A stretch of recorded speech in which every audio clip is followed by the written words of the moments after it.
Hello student, welcome to सज्जा tutorials. आज का हमारा टॉपिक है सिमिलैरिटी और सिमिलैरिटी में आज हम पढ़ने जाएंगे theorem on area of similar triangle. ये इस चैप्टर का लास्ट थियरम है और बहुत अच्छा थियरम है और बहुत ही इंपॉर्टेंट थियरम है, पूछ सकता है बोर्ड के एग्जाम में। अब ये थियरम क्या है, तो इसको सबसे पहला उसके स्टेटमेंट से समझेंगे कि थियरम है किसका और क्या बोलना चाहता है। थियरम का स्टेटमेंट बोलता है the ratio of the area of two similar triangle, the ratio of the area of two similar triangle, सबसे इंपॉर्टेंट चीज, the ratio of the area of two similar triangle. Triangle कितने हैं? दो। कैसे हैं? सिमिलर।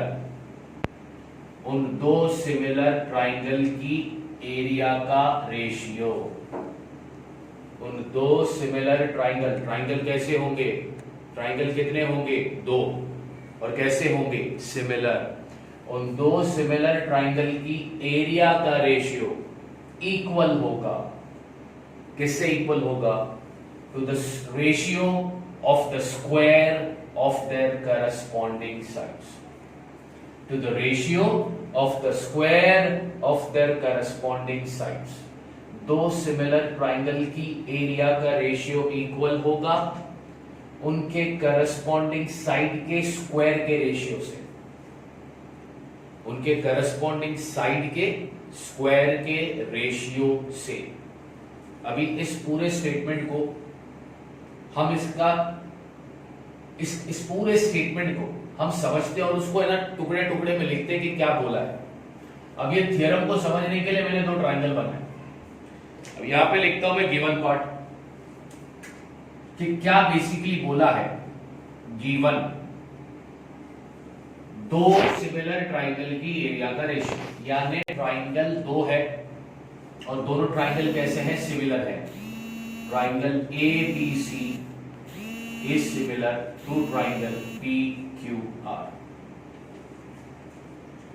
ये गिवन पार्ट है, two similar triangle, ये गिवन पार्ट। अब प्रूफ क्या करना है? प्रूफ क्या करना है बच्चों? टू प्रूव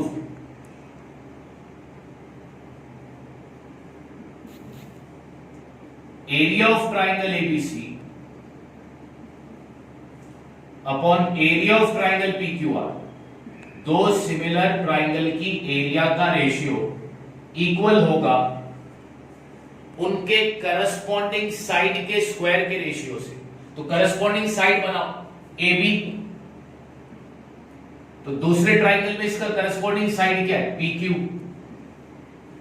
यहां पर स्क्वायर की बात की है, A B square P Q square, यानी area of triangle ABC upon area of triangle PQR is equal to AB square upon PQ square. इसके अलावा दूसरी करस्पॉन्डिंग साइड ले लो, BC square upon QR square is equal to AC square upon PR square.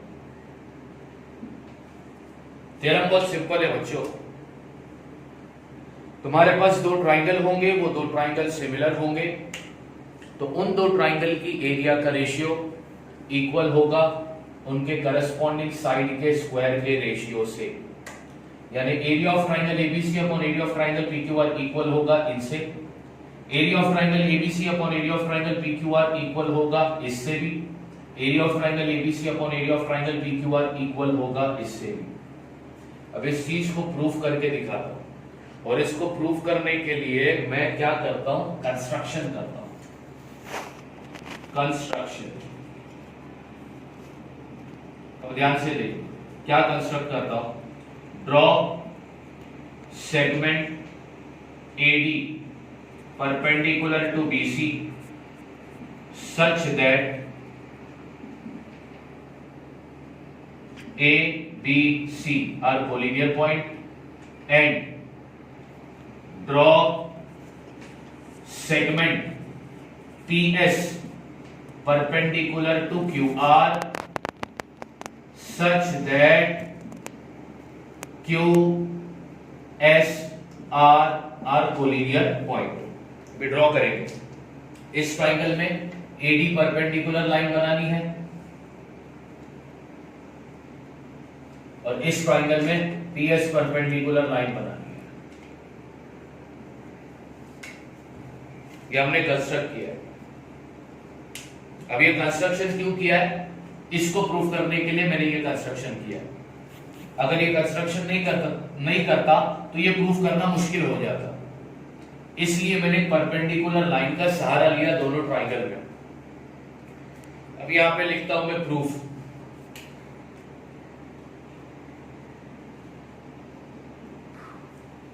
अब proof कैसा होगा? यहां पर दोनों सिमिलर ट्राइंगल के एरिया की बात किया है ना, तो सबसे पहला क्या करते हैं, इन दो ट्राइंगल की एरिया का रेशियो निकालते हैं। Area of triangle ABC upon area of triangle PQR. अच्छा, अपन क्या कर रहे हैं, दो ट्राइंगल की एरिया का रेशियो निकाल। अब रेशियो निकालने के लिए एरिया का रेशियो, एरिया के लिए क्या चाहिए, बेस और हाइट। अब इस ट्राइंगल में बेस क्या है, बीसी। ठीक उसी तरह इस ट्राइंगल में बेस क्या है, क्यू आर, और हाइट क्या है, पीएस। यानी दोनों ट्राइंगल का बेस और हाइट अलग है। इस चैप्टर के स्टार्ट में प्रैक्टिस सेट 1.1 में ही हमने रेशियो निकालने वाली 4 प्रॉपर्टी पढ़ी। उसमें हमने क्या पढ़ा था कि जब दो ट्राइंगल के बेस और हाइट अलग हो और उन दो ट्राइंगल की एरिया का रेशियो निकालना है तो क्या होगा, v1 into h1 upon v2 into h2। Reason दो, the ratio of area of two triangles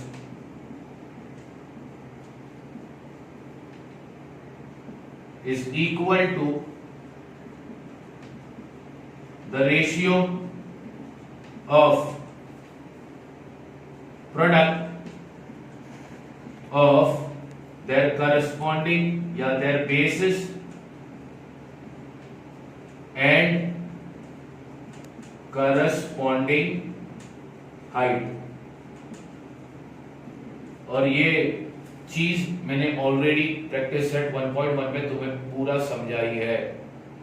जो ये वीडियो डायरेक्ट देखेगा उससे पहले अगर उसने पहला पुराने वीडियो ना देखा हो तो उसे ये चीज समझ में नहीं आएगी।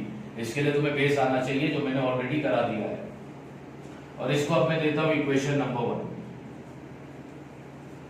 यानी अपन ने दोनों ट्राइंगल की एरिया का रेशियो निकाल दिया। अब क्वेश्चन में क्या बोलता है कि ये दो ट्राइंगल सिमिलर है। गिवन में दिया है two triangles are similar, triangle ABC is similar to triangle PQR बोला है। तो दो ट्राइंगल सिमिलर है तो उनकी करस्पॉन्डिंग साइड का रेशियो कैसा होगा, इक्वल होगा, प्रोपोर्शन में होगा। करीब पढ़े थे ना अपन, तो बनाते हैं AB upon PQ is equal to BC upon QR। यहां पे रीजन देंगे CSST, corresponding side of similar triangle. इसके अलावा एक और चीज थी, जब दो ट्राइंगल सिमिलर होते हैं तो उनके करस्पॉन्डिंग एंगल भी सेम होते हैं। तो इस ट्राइंगल का हम लेते हैं एंगल B, तो उस ट्राइंगल का हम लेते हैं एंगल Q। ये दोनों भी क्या होंगे, कॉन्ग्रुएंट। रीजन क्या दोगे, corresponding angle of congruent triangle. ये प्रॉपर्टी पढ़ाई है प्रैक्टिस सेट 1.3 में। ये प्रॉपर्टी बोलती है कि अगर दो ट्राइंगल सिमिलर है तो उनके करस्पॉन्डिंग साइड्स प्रोपोर्शन में होंगे और उनके करस्पॉन्डिंग एंगल कॉन्ग्रुएंट होंगे। प्रोपोर्शन मतलब सेम रेशियो, कॉन्ग्रुएंट मतलब सेम। तो ये मिल गया अपने को, ठीक है ना। ओके, अब इसको मैं क्या करता हूं, इसको मैं देता हूं इक्वेशन नंबर 2 और इसको देता हूं मैं इक्वेशन नंबर 3। तो अपने पास इक्वेशन नंबर 1 है, 2 है और 3 है, ठीक है। अब एक काम करता हूं, मैं दो नए ट्राइंगल लेता हूं। अब वो दो ट्राइंगल में कौन से लूंगा वो भी देखो, मैं यहां पर लिखा वो दो ट्राइंगल लेता हूं। मैं एक ट्राइंगल लेता हूं ADB, in triangle ADB, and दूसरा ट्राइंगल लेता हूं मैं PSQ, and triangle P S Q. ठीक है, दो ट्राइंगल ले लिया ना बच्चों मैंने। अब ध्यान से देखना आगे का तमाशा क्या हो। तो ट्राइंगल एडीबी में एंगल बी और ट्राइंगल पीएसक्यू में एंगल क्यू दोनों कॉन्ग्रुएंट है। इक्वेशन नंबर 3 बोलता है, तो यहाँ पे लिखता हूं angle B is congruent to angle Q, यहाँ पे रीजन दूंगा फ्रॉम 3। और आगे इस ट्राइंगल में एंगल डी और इस ट्राइंगल में एंगल एस दोनों भी 90 डिग्री है। यहां पे लिखता हूं angle ADB is congruent to angle PSQ is 90 degree. अब टेस्ट कौन सा बन रहा है बच्चों? एंगल एंगल टेस्ट बन रहा है। Therefore triangle ADB is similar to triangle PSQ by which test? By angle angle test. ठीक है, दो ट्राइंगल सिमिलर है। दो ट्राइंगल सिमिलर है मतलब उनकी करस्पॉन्डिंग साइड किस में होगी? प्रोपोर्शन में होगी। तो भैया बना दो, तो करस्पॉन्डिंग साइड बनाओ। तो AD upon PS is equal to AB upon PQ, corresponding side of similar triangle. इसको देता हूं मैं इक्वेशन नंबर 4। ठीक है बच्चों? हाँ, अब कौन से इक्वेशन तुम्हारे लिए काम के हैं? तुम्हारे लिए काम के हैं इक्वेशन नंबर 1, ठीक है, उसके बाद इक्वेशन नंबर 2, उसके बाद इक्वेशन नंबर 4। इक्वेशन नंबर 3 का काम तो ऑलरेडी हो गया। अब जो चीज तुमको प्रूफ करना है, तुमको क्या प्रूफ करना है? दो सिमिलर ट्राइंगल की एरिया का रेशियो इक्वल होगा करस्पॉन्डिंग साइड के स्क्वायर के रेशियो से। ये प्रूफ करना है ना, प्रूफ हो जाएगा। अब यहाँ पे ध्यान दो, यहाँ पे स्टेटमेंट लिखता हूं, फ्रॉम इक्वेशन नंबर 1,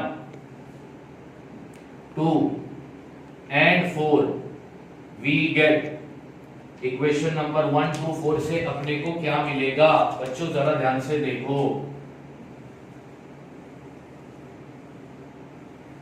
ये रहा इक्वेशन नंबर 1। क्या है? Area of triangle ABC upon area of triangle PQR। हाँ ठीक है ना? ओके, ये लिख दिया। इधर क्या बोलता है? BC upon QR is equal BC upon QR multiply AD upon PS। ये बोल रहा है ना? हाँ या ना? अच्छा, अब इक्वेशन नंबर 2 क्या बोल रहा है? इक्वेशन नंबर 2 बोलता है कि AB अपॉन PQ इक्वल है BC अपॉन QR से। इक्वेशन नंबर 4 क्या बोल रहा है? AB अपॉन PQ इक्वल है AD अपॉन PS से। तो इसका मतलब क्या हुआ? BC अपॉन QR और AD अपॉन PS ये भी क्या हो गए? इक्वल हो गए। हाँ सर, इक्वल हो गए। तो अब मैं क्या कर रहा हूं मालूम है क्या? इधर BC अपॉन QR की जगह पर मैं लिख रहा हूं, BC अपॉन QR की जगह पर लिख रहा हूं AB अपॉन PQ।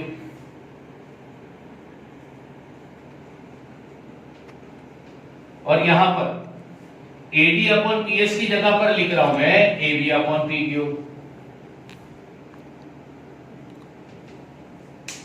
अब इसको मल्टीप्लाई करेंगे तो area of triangle ABC upon area of triangle PQR is equal to AB into AB। अच्छा, दो फ्रैक्शन के बीच में मल्टीप्लाई की साइन रहेगी ना बच्चों, तो स्ट्रेट मल्टीप्लाई करना। कैसा मल्टीप्लाई करोगे? स्ट्रेट। तो ये हो गया AB square upon PQ square. देखो वो प्रूफ करना था ना कि दो सिमिलर ट्राइंगल की एरिया का रेशियो इक्वल होगा उनके करस्पॉन्डिंग साइड के स्क्वायर के रेशियो से।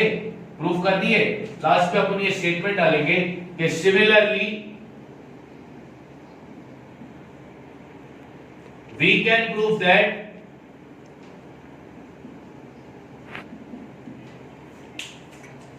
एरिया ऑफ ट्राइंगल ABC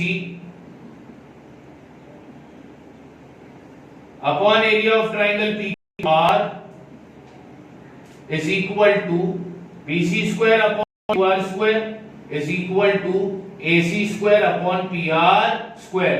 जिस तरह अपन लोगों ने ये प्रूफ करके बताया, ठीक उसी तरह हम ये भी प्रूफ कर सकते हैं कि दो सिमिलर ट्राइंगल की एरिया का रेशियो इक्वल होगा उनके करस्पॉन्डिंग साइड के स्क्वायर के रेशियो से। अब ये चीज तुम्हें पूरा डिटेल में प्रूफ करने की जरूरत नहीं है, सिमिलरली का स्टेटमेंट लिखकर तुम यहाँ पर सबको खत्म कर सकते हो। ये थ्योरम कौन सा है? Theorem on area of similar triangle. Theorem का जो नाम है तो उसका शॉर्ट नेम है, इस थ्योरम को जो पहचाना जाता है वो है theorem on area of similar triangle. अब ये थ्योरम को यूज करने की कंडीशन क्या है? ये थ्योरम को यूज करने की कंडीशन ये है कि ट्राइंगल सिमिलर होने चाहिए। ट्राइंगल कैसे होने चाहिए? सिमिलर। ट्राइंगल कैसे होने चाहिए? सिमिलर। तब जाकर तुम ये थ्योरम का इस्तेमाल करोगे। थ्योरम क्या बोलता है? थ्योरम बोलता है दो सिमिलर ट्राइंगल की एरिया का रेशियो इक्वल होगा किससे? उन दो ट्राइंगल के करस्पॉन्डिंग साइड के स्क्वायर के रेशियो से। दो ट्राइंगल के करस्पॉन्डिंग साइड के स्क्वायर के रेशियो से। उसने करस्पॉन्डिंग साइड नहीं बोली, उसने करस्पॉन्डिंग साइड का स्क्वायर बोला है। ठीक है, बहुत सिंपल थ्योरम है और ये थ्योरम इंपॉर्टेंट भी है। बोर्ड के एग्जाम में तुम्हें ये स्टेटमेंट देगा और बोलेगा प्रूफ दैट। तो क्या करना होगा? दो ट्राइंगल बनाने होंगे और गिवन में लिखना होगा कि वो दो ट्राइंगल सिमिलर है। जो प्रूफ करना है वो लिख देंगे और इस थ्योरम को प्रूफ करने के लिए हमें कंस्ट्रक्शन करना होगा, हमें परपेंडिकुलर लाइन का हेल्प लेना होगा। तो हमने दोनों ट्राइंगल में परपेंडिकुलर लाइन बनाई। उसके बाद क्या करोगे? उसके बाद सबसे पहला तुम दोनों ट्राइंगल की एरिया फाइंड करोगे और उसका रेशियो निकालो। तो वही किया हमने, दोनों ट्राइंगल की एरिया का रेशियो निकाला। वो किस प्रॉपर्टी से आया वो रीजन डाल दिया। उसके बाद फिर हमने इस स्टेटमेंट का सहारा लिया जो क्वेश्चन में गिवन में था। सिमिलर था मैंने लिख दिया, जब दो ट्राइंगल सिमिलर है तो करस्पॉन्डिंग साइड प्रोपोर्शन में होगी और करस्पॉन्डिंग एंगल कॉन्ग्रुएंट होंगे, ये दो प्रॉपर्टी के मुताबिक। फिर मैंने ये दो ट्राइंगल लिए, ये दो ट्राइंगल को मैंने प्रूफ कर दिया ए टेस्ट से सिमिलर है, फिर करस्पॉन्डिंग साइड प्रोपोर्शन में होगी। उसके बाद इक्वेशन नंबर 1, 2 और 4 के जरिए मैंने प्रूफ कर दिया कि हाँ, जब दो सिमिलर ट्राइंगल की एरिया का रेशियो इक्वल होगा उनके करस्पॉन्डिंग साइड के स्क्वायर के रेशियो से। The area of two similar triangle, the ratio of the area of two similar triangle is equal to the ratio of the square of the corresponding side, the square of the corresponding side. तो ये था बच्चों theorem on area of similar triangle. अब next video में हम इसी के base पर बनी हुई एक्सरसाइज करेंगे, practice set 1.4। Thank you so much.